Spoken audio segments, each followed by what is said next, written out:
Rebonjour, rebonsoir les TikTokers, YouTubeurs et autres Facebookers. Donc j'ai un deuxième exemple à vous donner sur les personnes qui, si elles écoutaient, elles tombent sur cette vidéo, ce sont pour des personnes qui sont vous voyez, dans de mauvaises mains, qui me racontent qu'elles sont attaquées par de mauvaises énergies dans leur vie.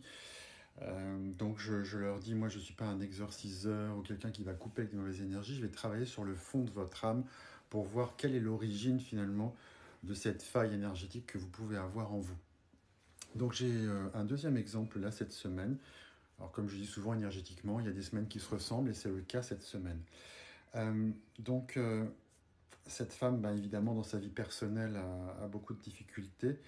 Euh, je ne rentrerai pas dans tous ces détails, mais en tous les cas, quand elle m'a contacté, vous voyez, je lui disais, mais votre âme, elle a quelque chose d'intéressant parce que je disais, il y a une vibration qui est très douce. On se situe. Alors, je lui disais, c'est intéressant parce que c'est une femme de religion musulmane, et je lui disais, mais vous, je vous vois dans une vie où il y a eu un prophète qui était autour de vous. Et alors je lui dis, mais comment on appelle en religion musulmane Jésus? Et elle me dit, ben, on l'appelle le prophète. Alors je lui dis, bon, voilà, on me parle de Jésus. Et je lui dis, il y a quelque chose, c'est que je vous vois vivre à cette époque là-bas. Vous vivez à cette époque un peu bouleversante, mais je vous vois très pratiquante de la religion juive. Je lui dis, il y a presque des interdits, alors pas la religion juive d'aujourd'hui, mais de l'époque christique. Hein. Je lui dis, en tous les cas, on voit une femme qui vit une vie pas facile, qui est complètement renfermée, qui est, oui, la femme soumise de cette époque-là, et avec un mari très très dur. Je lui disais, vous n'êtes pas heureuse. Et non pas elle, elle va voir ce personnage qu'on appelait Jésus, donc le prophète, hein, pour les musulmans qui m'écoutent, mais elle a ouï dire d'un discours que lui racontent des voisines qui sont allées écouter ce monsieur, hein, à l'époque de son vivant, et qui lui rapportent des propos sur l'amour, qui lui rapportent des propos sur le fait qu'il y a une forme de légèreté, que il y a autre chose qu'un seul discours de la religion qui interdit, qui parle euh, oui, de la condition de la femme répudiée ou ces choses-là. Je lui dis, je vous vois vraiment, vous portez l'écoute, vous portez attention aux voisines, aux femmes, surtout je voyais beaucoup de femmes intéressées par le discours de ce prophète, hein, je lui dis, ça vous fait un bien fou. Euh, mais à un moment donné, après quelques temps comme ça, alors, des mois passent, peut-être des années, vous voyez, où le mari de cette femme semble ne pas la reconnaître et la voit parler d'une façon différente, plus libre. Et ça se passe très très mal pour elle.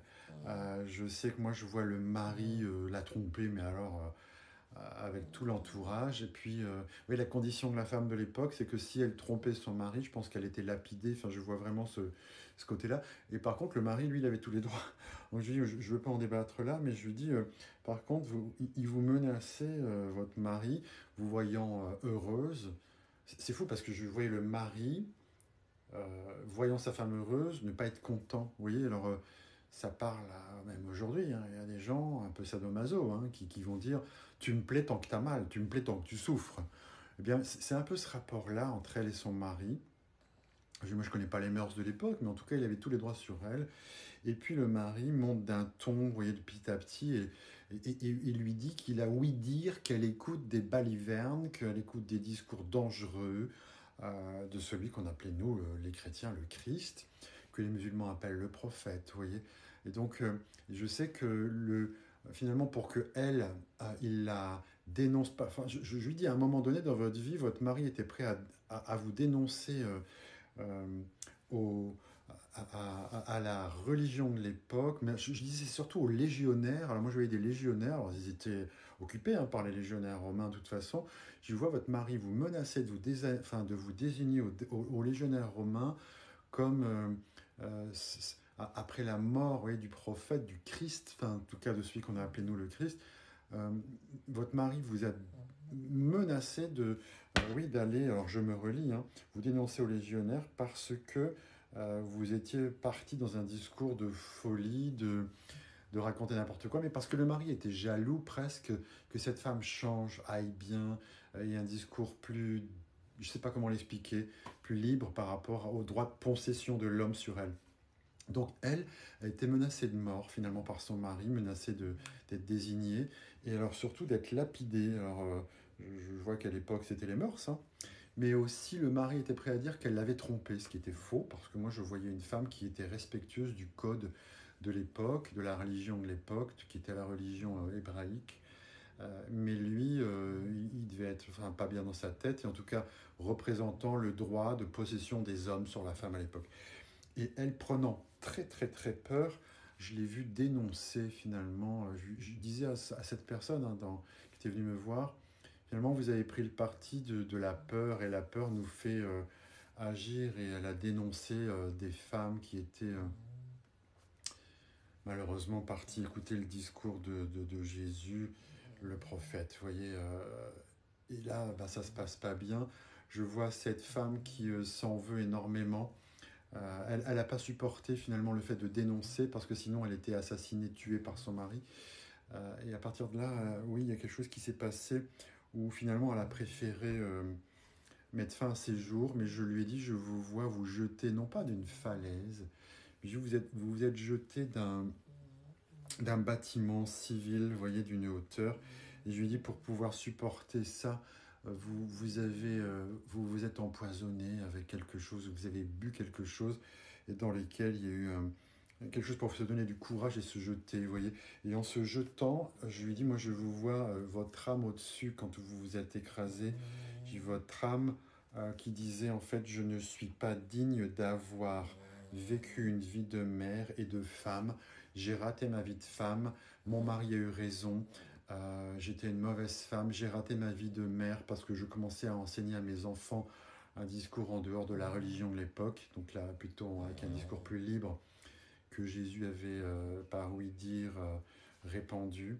Et donc je la vois engrammée dans son âme ce truc-là. Et vous voyez, à partir du moment où son âme, elle a entendu ça, elle s'est répété ça, et où cette femme donc s'est tuée, l'âme au moment de sa mort avait gardé ça vraiment en tête.